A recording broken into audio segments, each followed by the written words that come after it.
Bonjour à tous, je suis Patrick Njoku. Une fois de plus, je vous remercie d'être fidèle à Messianique Télévision. Nous allons passer un moment de savoir, un moment de connaissance, un moment d'apprentissage avec les enseignements du berger Moïse. Et aujourd'hui, il va nous parler de la prière de notre Père qui est aux cieux. Alors, nous vous saluons au nom de Jésus-Christ et nous saluons l'homme des dieux. Bonjour, berger Moïse. Bonjour Patrick. Très content de vous avoir ici dans ce plateau. Merci. Et vous allez parler au peuple des dieux. Oui. D'une prière qui a toujours été une sorte de mystère aussi. Oui. Et le Seigneur, bien que le Seigneur nous avait appris que c'est comme ça que nous devons prier, mais je pense qu'il y a toujours un mystère caché derrière cela. Et aujourd'hui, nous allons décortiquer cela avec vous. Merci Patrick. Merci monde entier. Nous allons parler de la prière de notre Père. C'est un mystère. Parce que cette prière ne doit pas être une récitation. Pourtant, c'est toute une formule qui nous amène quelque part. Et c'est de quoi nous allons parler tout à l'heure aujourd'hui. Voilà. Donc nous sommes vraiment privilégiés d'être parmi les élèves, je dirais, les disciples du berger Moïse, qui a aussi reçu la grâce de la part du Seigneur d'avoir autant de révélations. Berger Moïse, le monde vous écoute. Merci. La prière de notre Père. Nous allons lire avec vous dans les livres de Luc. Oui. L'évangile selon Luc au 11e chapitre et nous commençons au premier verset.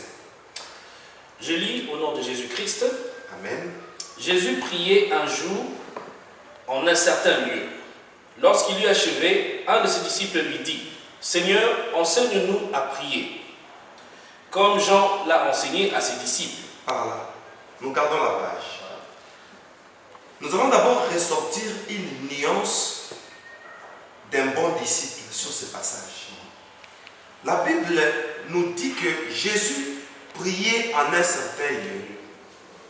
Et on précise, on dit, lorsqu'il eut achevé de prier, l'un des disciples lui dit : Seigneur, enseigne-nous à prier. Donc nous comprenons que pendant que le Seigneur priait, le disciple ne s'était pas joint à la prière du Maître. Mais il observait. Il l'observait. Et nous comprenons pourquoi ce disciple ne s'est pas joint au Seigneur. Il voulait d'abord apprendre comment prier avant de prier. C'est une nuance très importante. Seigneur, enseigne-nous à prier. Donc, la prière n'est pas seulement une simple prière, mais c'est tout un enseignement exercé. Or, quand on parle d'un enseignement, on voit une science. Quand on parle d'une science, on voit une connaissance. Quand on voit une connaissance, on voit une notion. Et cette notion, vous ne pouvez pas commencer tout simplement sans avoir eu de maître, Tout à fait. de professeur ou d'enseignant. C'est ainsi que les disciples ici précisent que même Jean avait enseigné à ses disciples comment prier. Et le disciple de Jésus a présenté aussi le même besoin pour que son maître lui enseigne aussi comment prier, Patrick. Voilà. Alors, une prière qui est hors notion, c'est une prière qui est hors jeu. Dans tout domaine, il y a des principes dans lesquels il faut se baser parce que le principe nous mène vers l'objectif. L'objectif nous donne l'idéal. Et ce qui est idéal est au point. Et ce qui est au point donne des impacts, Patrick. Amen. Alléluia. Amen. J'aime l'éloquence du berger Moïse. Ah. J'aime la précision des mots. Il les place comme un poète. On continue, berger Moïse. Merci Patrick pour me faire rire. C'est ça. Et c'est la vérité, non? Alors, chers internautes et téléspectateurs, la prière s'apprend. Et quand vous priez, vous devez savoir que je suis à tel niveau. Vous savez, Patrick, chers téléspectateurs, tout domaine de la vie a des dimensions. Et pour atteindre une dimension, il y a une marche. Vous savez que, bon, je suis à tel niveau. Même quand vous conduisez, bon, maintenant il y a des dramatiques, des voitures automatiques. Bon, moi, je conduis de manière jusqu'à aujourd'hui.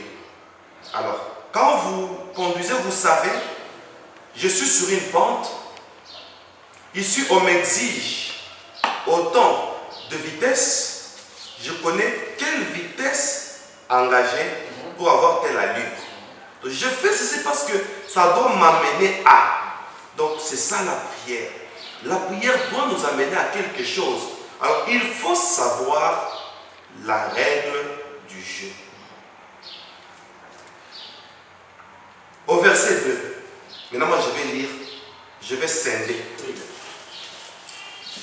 Il leur dit, quand vous priez, dites, Père, que ton nom soit sanctifié, que ton règne vienne, donne-nous chaque jour notre pain quotidien. Lisez dans votre version, s'il vous plaît. C'est pareil, exactement. Ah, c'est pareil, merci. Pardonne-nous nos péchés, car nous aussi nous pardonnons à quiconque nous offense. Et ne nous induis pas en tentation. Il y a des religions qui ont pris cette formule d'une manière littérale. Donc, ils font une récitation. Ils font une récitation. Pourtant, quand nous avons vu le Seigneur pour la première fois, il nous a dit, ma parole cache ma parole. Chaque fois que Dieu nous parlait, quand il descendait dans notre église messianique à Kinshasa, il disait, aujourd'hui, je veux vous parler. Vous comprendrez. Quoi que vous comprendrez, cela demeurera de mystère, car ma parole cache ma parole. Pour comprendre cela, nous allons d'abord dans les livres de Matthieu. Le Seigneur qui doit enseigner la prière, il nous donne un conseil. Matthieu, Patrick, prenons le chapitre 6. Matthieu 6. Et vous gardez la page, Oui. nous lisons le verset 7 d'abord. Matthieu 6, 7. Je lis au nom de Jésus-Christ. Amen. En priant, ne multipliez pas de vaines paroles, comme le païen qui s'imagine qu'à force de paroles, ils seront exaucés. Très bien. C'est toujours le Seigneur qui parle. Il parle de la prière. En priant, ne multipliez pas de vaines paroles. Et on donne une précision ici, Patrick. Comme font les païens. Est-ce que les païens prient aussi? Dans les païens qui parlent beaucoup. Pas du tout. Je vais vous amener à une vérité. Vous allez aimer ça. Jésus dit aux disciples, ne vous inquiétez pas de quoi vous mangerez, de quoi vous boirez. Car ce sont Les païens qui font quoi? qui s'inquiètent de ces choses. Qui les cherchent. Donc, une prière païenne, c'est une prière où on ne demande que de quoi se vêtir, de quoi manger. Oui. Le païen aime trop les avoirs et les matériels. Ainsi Jésus dit, en priant ne multipliez pas de vaines paroles comme le font les païens. Il veut simplement dire, toute prière passionnée. C'est quoi une prière passionnée? Nous allons dans Jacques. Jacques chapitre 4, verset 3. Nous allons revenir sur Matthieu. Oui. Jacques 4, 3. 3. Nous lisons au nom de Jésus-Christ. Amen. Vous demandez et vous ne recevez pas, Oui. parce que vous demandez mal, dans le but de satisfaire vos passions. Tout à fait. C'est ça une prière passionnée. Vous demandez mal dans le but de satisfaire vos passions. Pourquoi la Bible dit ici que nous demandons mal? Parce que nous sommes hors formule. Quand vous priez, dites.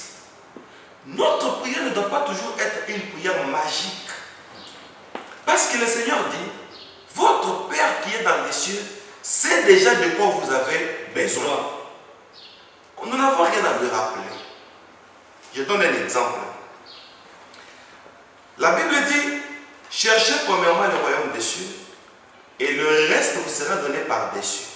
D'autres versions disent, le reste vous sera donné par surcroît. Il y a ce qui se donne et il y a ce qui se cherche. Ce qui se cherche, c'est le royaume des cieux. Ce qui se donne, c'est le reste.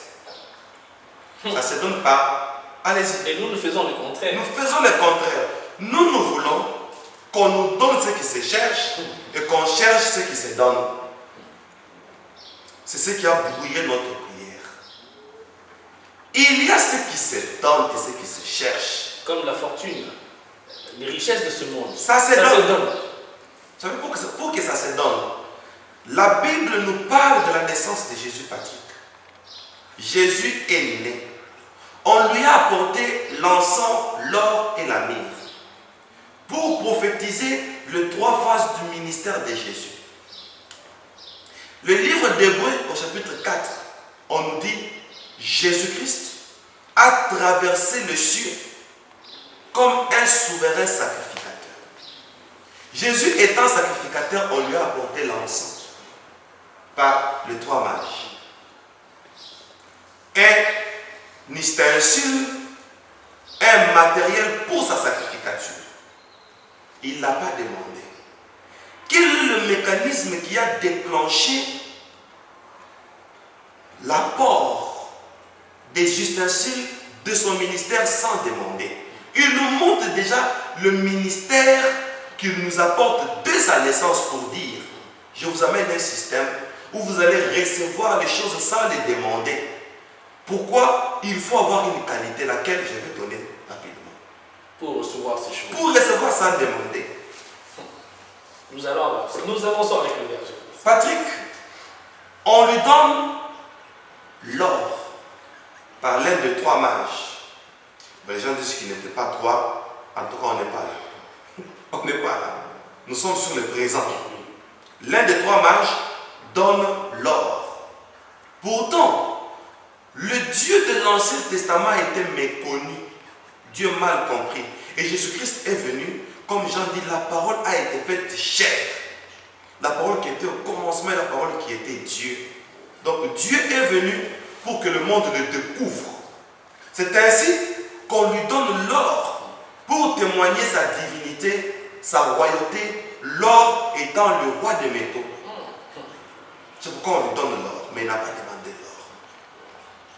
Et la 3e phase du ministère de Jésus, il devait mourir pour l'humanité.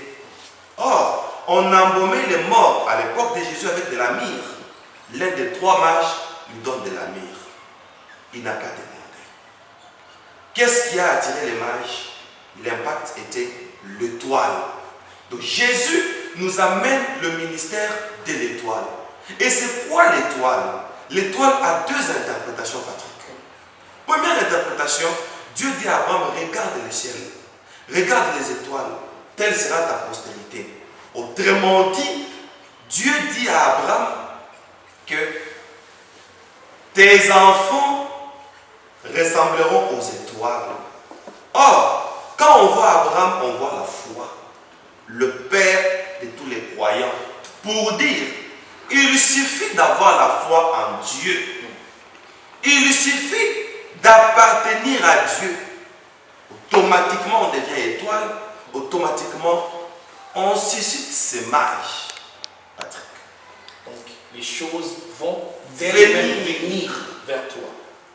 Et si vous allez dans le livre de Daniel au chapitre 12, Daniel dit: ceux qui enseigneront la justice, ils brilleront comme les étoiles. Donc, pour devenir étoile, il faut avoir une vertu qui est incarnée dans la justice. Automatiquement, on devient juste. Automatiquement, on devient étoile. Et les mages vont voir votre étoile depuis l'Orient. Ils viendront depuis l'Orient. Il y a l'Orient et l'Occident. Oui. Le soleil se lève en Orient et se couche en Occident.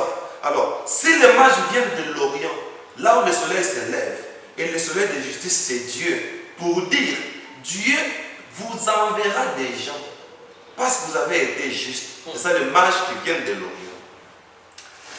Berger Moïse, Patrick. je voudrais revenir là où nous étions. Très bien. À la prière. Nous revenons à la prière. Pourquoi nous avons ouvert cette parenthèse? Pour dire,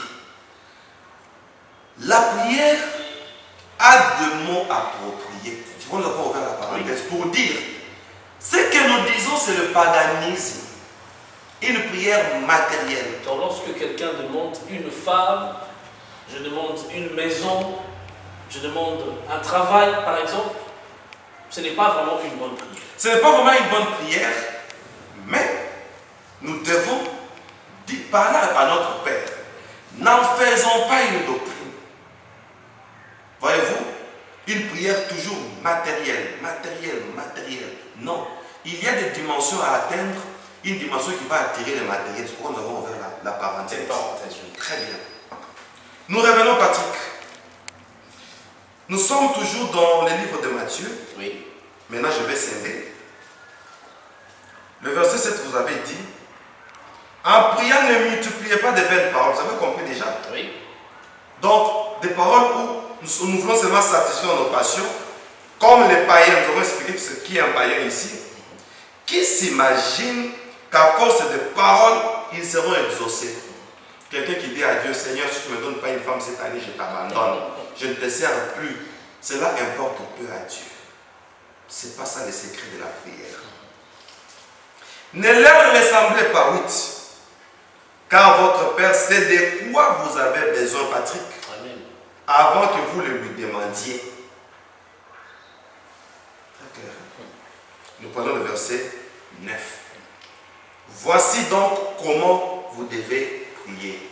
Je pose la question à toi, Patrick, aux ingénieurs qui sont derrière la caméra et à l'équipe technique qui sont avec moi dans ce studio. Oui. Voici comment. Donnez-moi la nature de comment. C'est un adjectif. Adjectif ou adverbe? Un adverbe de manière. Très bien, Patrick. J'ai quand même quelques notions de la langue française. Un adverbe De manière. de manière. La prière, c'est une manière.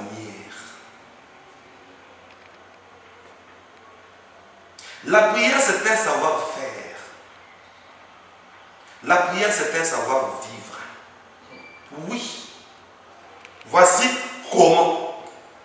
Dans votre prière, on doit savoir, on doit sentir une certaine manière. Manière, Patrick. Et voici la manière en question. Voici comment. Notre Père qui est aux cieux. Voilà la clé de la prière.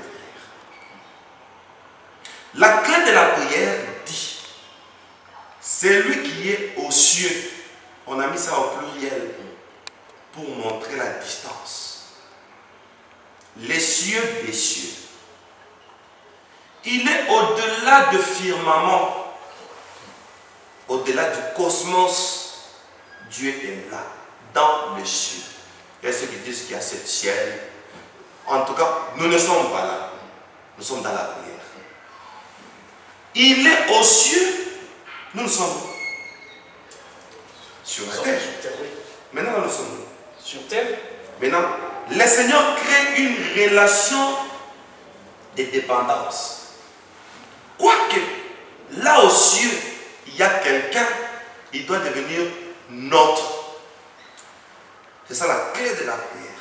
Il doit devenir le nôtre. Quoi qu'il soit au ciel, nous sur la terre. Une relation doit nous relier avec lui. Et pourquoi il cherche cette relation-là de dépendance? Comme on nous a dit en mathématiques, A appartient à B, par exemple. Oui. Cette appartenance-là, dans un ensemble, oui. Dans un ensemble, notre Père qui est aux cieux. Le Seigneur, il ne fallait pas faire une récitation, il fallait comprendre la manière qu'on veut que nous soyons avant de prier. Quoi qu'il soit au ciel, la distance réduit la foi de plusieurs chrétiens.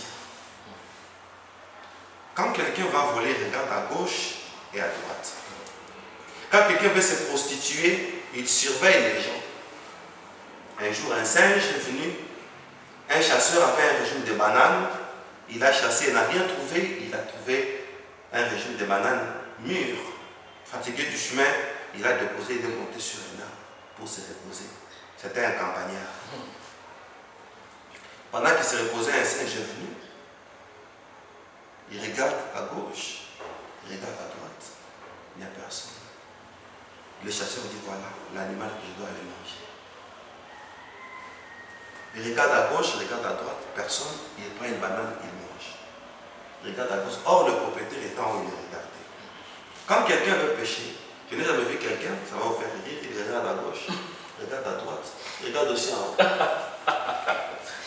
Ah, c'est sympa que... Il y a aussi quelqu'un. Ouais. Tellement qu'il est au ciel, on pense qu'il est très loin de nous. Deux fois, nous péchons quand nous sentons que Dieu est loin de nous. Et Jésus nous apprend, il n'est pas loin de nous. Nous lui appartenons. Il nous appartient. Notre Père. Il doit y avoir une relation de dépendance. Comme Père et Fils. Automatiquement, quand on dit notre, le Seigneur Jésus veut seulement que nous soyons des fils et des filles engendrés.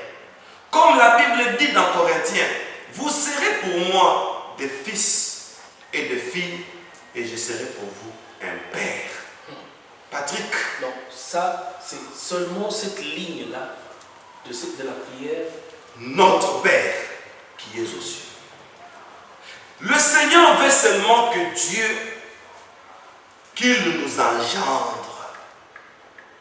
Et Patrick, être engendré par Dieu, parce qu'on dit notre Père, c'est tout un processus. Voilà le premier processus d'être enfant de Dieu. Jean chapitre 1er, verset 12. Oh là là, le berger Moïse parfois me laisse sans parole. Jean 1, 12. verset 12. Alors, je lis au nom de Jésus-Christ. Amen. Mais à tous ceux qui l'ont reçu. Bon, commencez au verset 9. Jean chapitre 1, verset 9 à 12. Voilà. Cette lumière était la véritable lumière, qui, en venant dans le monde, éclaire tout homme. Je continue, 10. Elle était dans le monde et le monde a été fait par elle. Et le monde ne l'a point connue.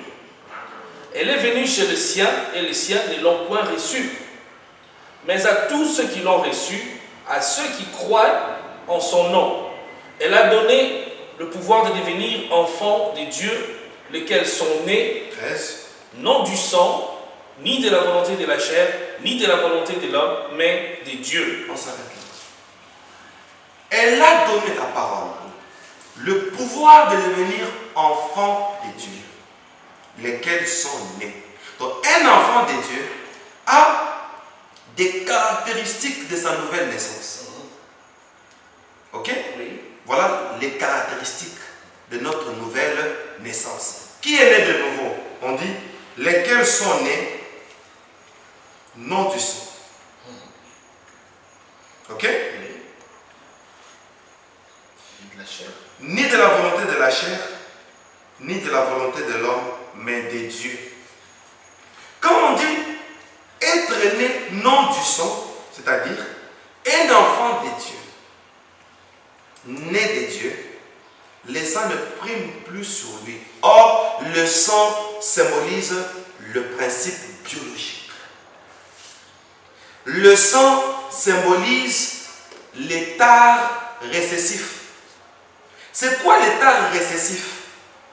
C'est-à-dire la loi de la génération. Mon père était ivrogne, mon père était polygame. Notre tribu, nous sommes des impudiques. Nous sommes... Donc, cette caractéristique-là, c'est le sang, c'est la biologie. Quand on devient enfant de Dieu, la nature change, la dépendance familiale change. Nous devenons de nouvelles créatures. Je ne suis plus comme mon père, comme ma famille, comme ma tribu, comme mon pays. je deviens enfant de Dieu. Ce mode de vie-là disparaît. C'est ça la caractéristique d'un enfant de Dieu né de nouveau. Et Jésus veut que Dieu devienne d'abord notre Père. C'est-à-dire que nous soyons des personnes nées de nouveau. Et nous devons être en mesure de remarquer en nous-mêmes Tout à que fait. les anciens attributs qu'on avait sont partis. Sont partis et nous avons changé de mode de vie. C'est ça, un enfant de Dieu. Un enfant de Dieu, ce n'est pas seulement celui qui va régulièrement à la prière, Non, pas du tout. mais c'est celui qui a remarqué cette transformation. Cette transformation de la nature biologique. Amen. Ils sont nés non du sang. Spirituellement, on veut nous dire, nous avons une nature humaine et nous avons certaines facultés qui nous dérangent. Telles que une personne qui fonctionne normalement doit avoir une pulsion sexuelle, doit avoir certains désirs de la chair, etc. Un enfant de Dieu ne dépend plus de cette pulsion, ne dépend plus du fonctionnement de notre organisme. Maintenant, on est né de Dieu, de la volonté de Dieu. Quelle est la volonté de Dieu? On y arrivera. Amen. On dit, ils sont nés non du sang, ni de la volonté de la chair, je vais t'expliquer ça, ni de la volonté de l'homme. Un enfant de Dieu, comme je l'ai toujours dit, mais séparé de mon Dieu. Pour qui et pourquoi? Qu'est-ce qui peut m'attirer plus que Dieu? Voilà, il y a d'autres personnes qui prétendent être enfants de Dieu, ok, et qui vivent encore dans la débauche parce qu'un homme la prend en charge. Un homme le paye le loyer, scolarise ses enfants. La dépendance n'est pas de Dieu, mais la dépendance est de l'homme. Mais un enfant de Dieu n'est pas né de la volonté de l'homme. Un homme qui te dit, si tu continues à aller à l'église, nous nous séparons. Et tu acceptes. C'est la volonté d'un homme. Et c'est un signe du manque d'une nouvelle naissance. Et il n'y a pas de dépendance. Est-ce que tu peux librement prier en disant, notre Père, mon Père qui est aux cieux? Il n'est pas votre Père tant que vous dépendez d'un homme. Alléluia. Il n'est pas votre Père tant que vous dépendez de la chair. Il n'est pas votre Père tant que vous dépendez du sang. Tant que vous dépendez de votre famille, il De n'est votre pas famille. votre Père. En tout cas, Berger Moïse, Patrick, ça c'est seulement une première étape. notre Père qui est aux cieux. Et la volonté de Dieu, 1 Thessaloniciens nous dit, c'est que Dieu veut de vous, c'est ça la volonté, veut du verbe vouloir. C'est ça la volonté. Ce que Dieu veut de vous, c'est votre sanctification. Alléluia. Voilà la première. Ce qu'on a dit, la prière, c'est une manière. Quelle est la manière? Moi, je ne dois pas dépendre de ma société. Je ne dois pas dépendre de mon directeur dans la société. Ou de ma famille. Je ne dois pas dépendre de ma famille qui me dit ne va pas à l'église. Je ne dois plus dépendre de mon mari. C'est ça un enfant de Dieu. Je dois me sanctifier. Donc la prière efficace, c'est pour des personnes sanctifiées, c'est pour des personnes justes. Et là, Dieu devient votre Père. Voilà la première nuance qui fait que Dieu devienne notre Père. La sanctification. La sanctification. La deuxième nuance, c'est à suivre, Patrick. La deuxième nuance, c'est à suivre. Nous allons comment faire un deuxième élément juste après celui-ci. Ne quittez pas vos sièges, restez là.